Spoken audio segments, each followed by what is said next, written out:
아멘.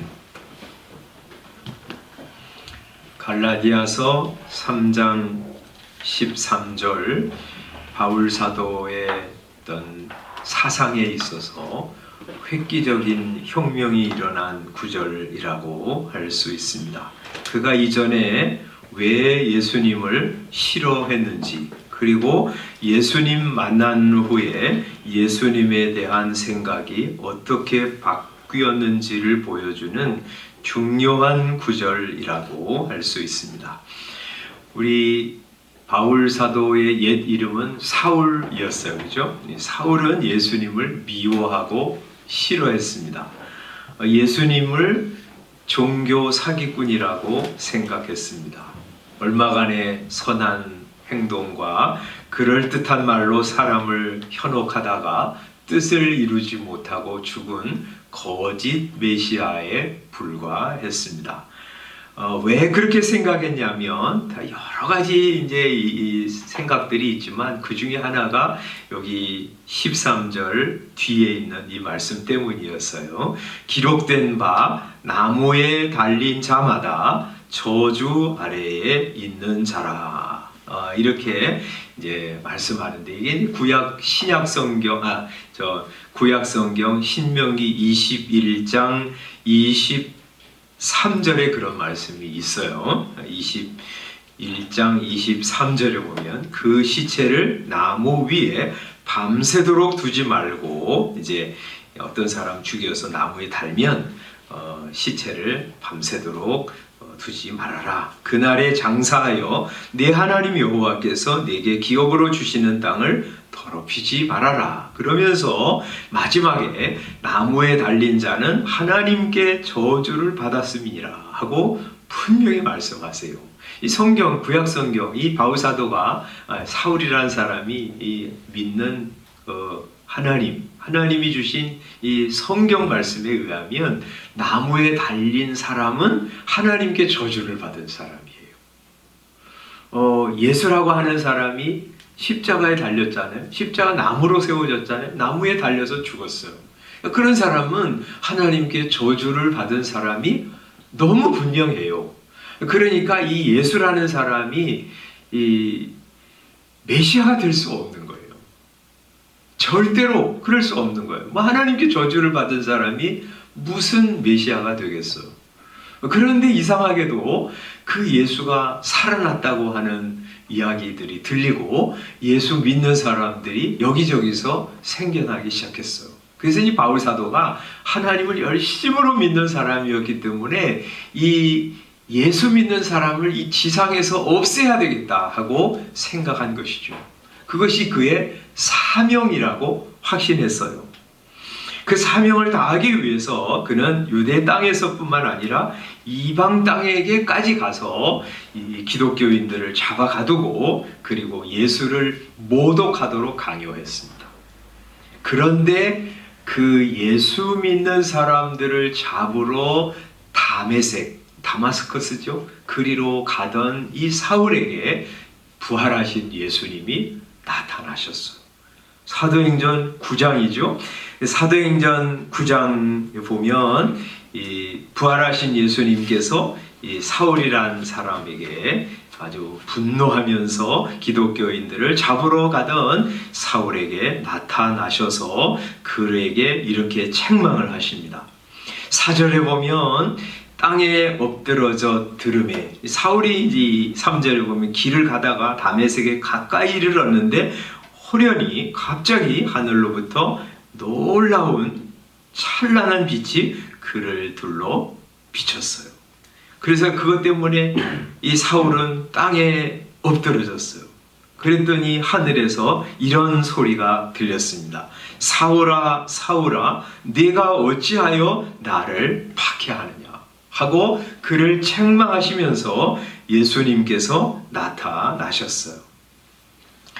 밝은 빛으로 나타나셨기 때문에 그는 며칠 동안 눈이 멀었고요.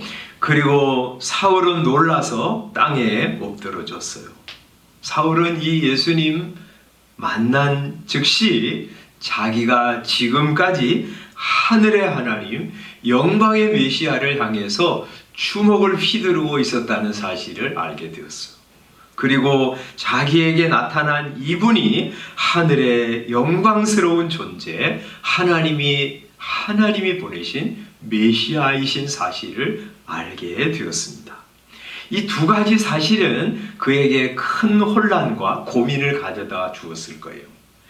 이 나무에 달려 죽은 사람은 저주를 받은 사람이라고 하는 이 성경 말씀의 분명한 뜻, 그리고 자기에게 나타난 이 찬란하고 놀라운 하나님의 메시아 예수 그리스도, 이걸 어떻게 조합할 것인지 그는 고민했을 것입니다. 이 사울이라는 사람은 굉장한 학자였고요, 성경에 철두철미한 사람이었어요. 이 두 가지 사실을 조화시키려고 그는 묵상하고 기도하고 씨름했을 것입니다. 그런 그의 고민과 씨름에 한 가지 중요한 힌트를 주는 그런 말씀이 이 자기에게 나타나셔서 말씀하신 그리스도의 말씀이었어요. 내가 어찌하여 나를 박해하느냐 하고 말씀하신 그 내용에서 그는 힌트를 얻었습니다. 나의 교회를 박해하느냐, 왜 나의 성도들을 박해하느냐 하고 말씀하지 않으시고 나를 박해하느냐고 말씀하신 것이죠. 우리 사도행전에는요, 요 예수님께서 사울에게 나타나신 사건이 3번 기록되어 있어요. 한 번은 이 사도행전 9장, 이건 이제 누가 선생님이 이 바울 사도의 이야기를 듣고 이 객관적으로 그 사건을 기록한 것이고요. 22장에 보면 바울 사도가 그것을 이제 회상하면서 이 예루살렘 백성들 앞에서 자기가 예수님을 만난 것을 이렇게 간증합니다. 그럴 때도 똑같이 그는 이 예수님의 말씀을 그대로 반복하고 있습니다. 22장 8절이죠. 7절이죠. 사울아, 사울아, 네가 왜 나를 박해하느냐 하고 똑같이 이제 표현하고 있습니다. 26장에도 마찬가지예요. 26장에도 이 사도 바울이 아그리빠 왕 앞에서 이제 자신이 예수 믿는 사람들을 죽이려고 막 애쓰던 사람이었는데 예수님을 만났기 때문에 나는 그 예수님을 위해서 산다, 그 이야기하면서 26장 14절에 이렇게 말하죠. 히브리 말로 이르되 사울아 사울아 네가 어찌하여 나를 박해하느냐, 이렇게 말씀하신 것을 그대로 반복하면서 간증하고 있습니다. 그러니까 예수님이 하신 말씀은 분명했어요. 그리고 사도 바울은 이 예수님의 말씀을 의미 있게 받았어요. 너 왜 내 교회를 박해하느냐 하고 말씀하신 것이 아니라 왜 나를 박해하느냐 하고 말씀하신 예수님의 말씀을 그대로 받았고요, 거기에 굉장한 의미가 있다고 하는 사실을 이야기하고 있는 것입니다. 예수님은 예수 믿는 사람들과 자신을 동일시하고 계셨습니다. 그들을 박해하는 것은 곧 예수님을 박해하는 것이었습니다. 성도들이 고난을 받는 것은 곧 예수님이 고난을 받는 것이었어요. 예수님과 성도들은 뗄 수 없는 관계로 하나가 되어 있었어요. 그 말씀을 가지고 신명기를 살펴보면서 이 사도 바울은 이런 결론을 내렸어요. 예수님은 나무에 달려 십자가에 달려 죽었기 때문에 분명히 저주받은 사람이었어요. 그러나 자기가 만난 예수님은 하늘의 주님이시고 아름답고 영광스러운 메시아였습니다. 그분은 죄가 하나도 없었어요. 그러니 그가 나무에 달려 저주를 받은 것은 자기 때문이 아니었어요. 자기가 사랑하는 자기 백성들의 죄악 때문이었다 하고 결론을 내린 거예요. 그분이 나무에 달려 저주를 받은 것은 자기를 위해서가 아니라 우리를 위해서였다 하고 결론 내린 것입니다. 그래서 이제 갈라디아서 3장에서 이렇게 말하는 것입니다. 그리스도께서 우리를 위하여 저주를 받은 바가 되셨다. 그래서 율법의 저주에서 우리를 속량하셨다. 기록된 바 나무에 달린 자마다 저주 아래에 있는 자라. 그렇게 말씀하셨다. 그렇게 말하고 있어. 예수님은 나무에 달려서 우리를 율법의 저주에서 속량하셨어. 속량이란 말은 여러 번 말씀드렸죠. 어떤 사람이 노예가 돼 있을 때, 혹은 그 사람이 죄수가 되었을 때 값을 치르고 그 사람을 거기서 건져내는 것을 말합니다. 예수님께서 저주를 받아서 나무에 달리신 것은 우리를 노예 상태에서, 우리를 죄수의 상태에서 값을 치르고 해방시키기 위해서였습니다. 그 말은 무슨 뜻을 전제하고 있는 것이에요? 우리 모두는 율법의 저주 아래에 놓여 있었다는 말입니다. 여러분, 우리 모두는 하나님의 율법을 다 지켜야 하나님 앞에 나아갈 수 있습니다.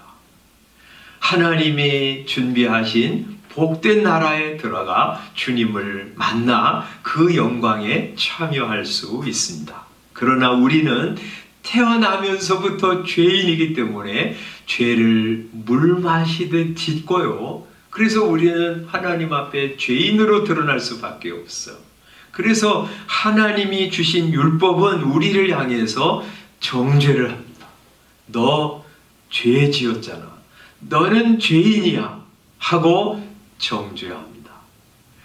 우리를 정죄할 뿐만 아니라 우리를 향해서 너는 죽어야 해. 너는 죄를 지었으니 죄의 대가를 받아야 해. 하고 우리에게 심판을 선포합니다. 그런데 예수님이 나무에 달려 저주를 받으심으로 우리를 율법의 저주에서 해방하신 것입니다. 그래서 예수 그리스도를 구주로 믿는 사람은 율법의 저주에서 해방이 되어요. 예수 믿는 사람들에게 율법은 너 죄인이야 하고 정죄할 수 없습니다. 너는 죽어야 돼 하고 우리에게 사망을 선고할 수 없게 됩니다. 그래서 오늘 아침에 제가 예배를 시작하면서 함께 읽었던 로마서 8장 1절에서는 이렇게 말씀하세요. 그러므로 이제 그리스도 예수 안에 있는 자에게는 결코 정죄함이 없나니 라고 말씀하세요. 예수 믿은 사람은 예수님 안에 있기 때문에 율법이 우리를 향해서 너 죄인이야 하고 정죄할 수 없습니다. 너 죽어야 돼 하고 죽음을 선고할 수 없습니다. 왜냐하면 예수님이 내 대신 저주를 받으셨기 때문에 우리는 저주에서 벗어났어요. 저주는 우리에게서 지나갔습니다. 어떤 사람이 우리를 저주해도요, 그게 우리와 상관이 없어요. 율법은 예수 믿는 우리를 향해서 너는 죽어야 해 하고 선고할 수 없습니다. 왜냐하면 예수님이 우리 대신 죄의 대가를 치르셨기 때문에. 여러분, 우리 법에도 일사부재리의 원칙이라는 거 있어요. 그죠?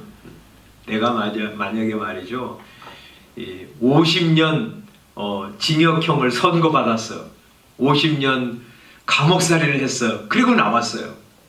그러면 경찰관이 와가지고 너 죄 지었잖아.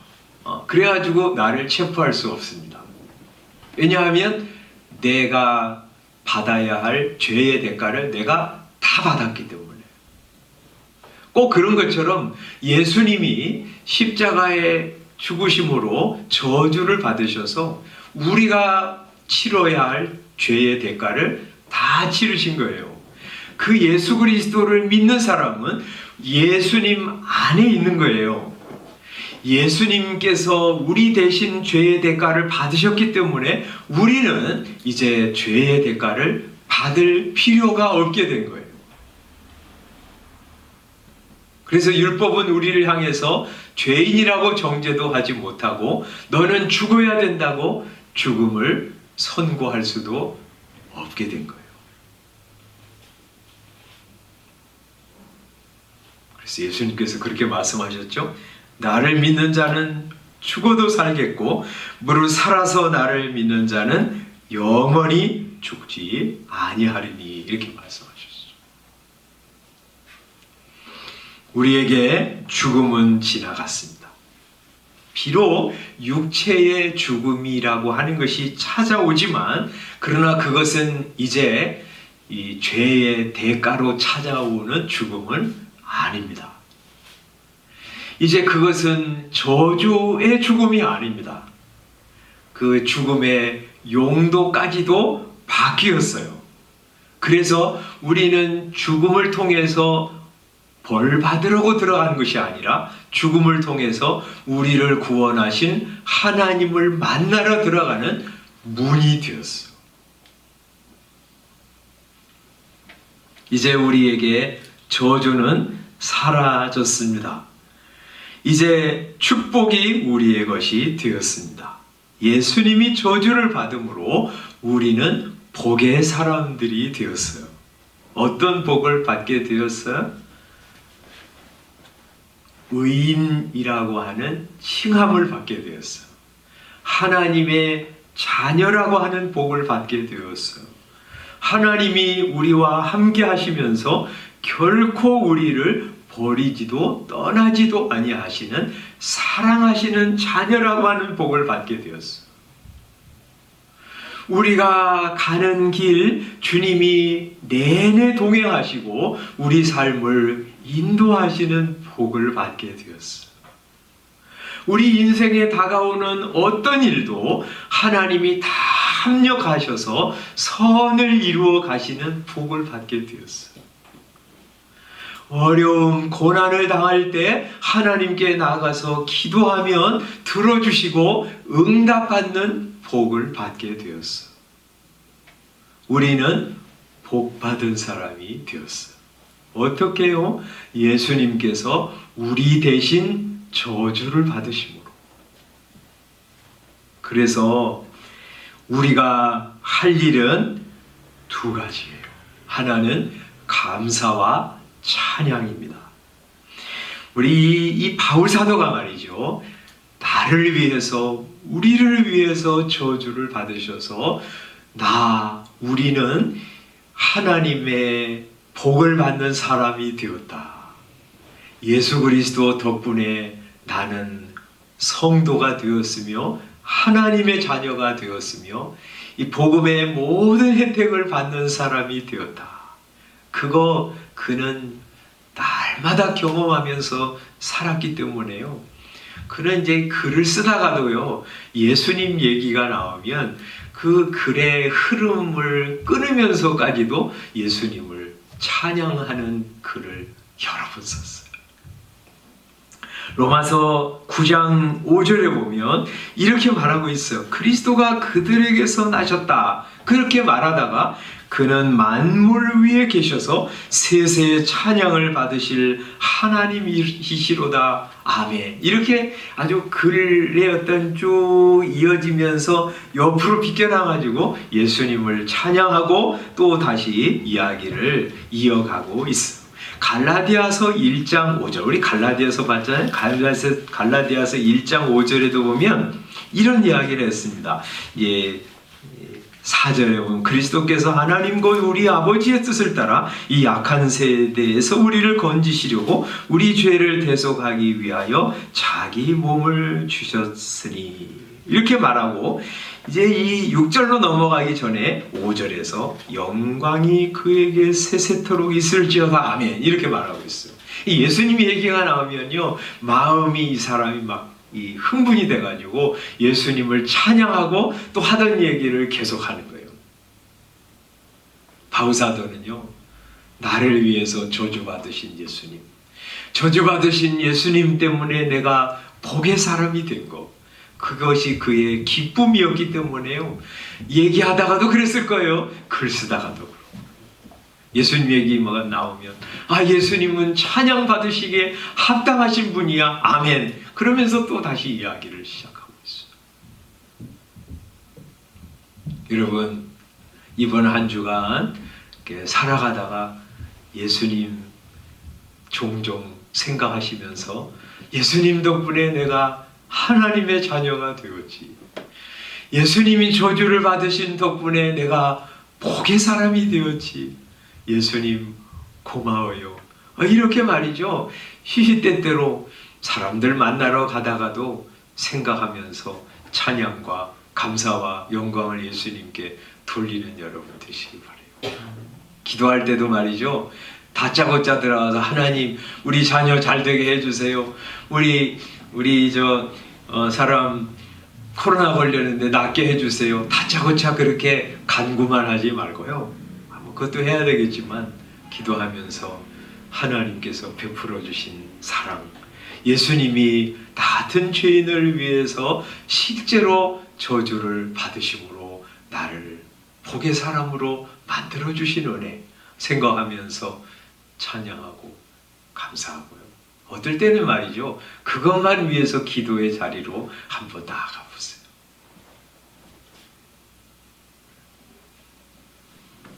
또 하나, 예수님이 우리를 살리시려고, 우리를 복주시려고 저주를 자청하신 것 기억하면서요, 우리도 사람을 살리기 위해서, 사람을 복주기 위해서 일하는 거예요.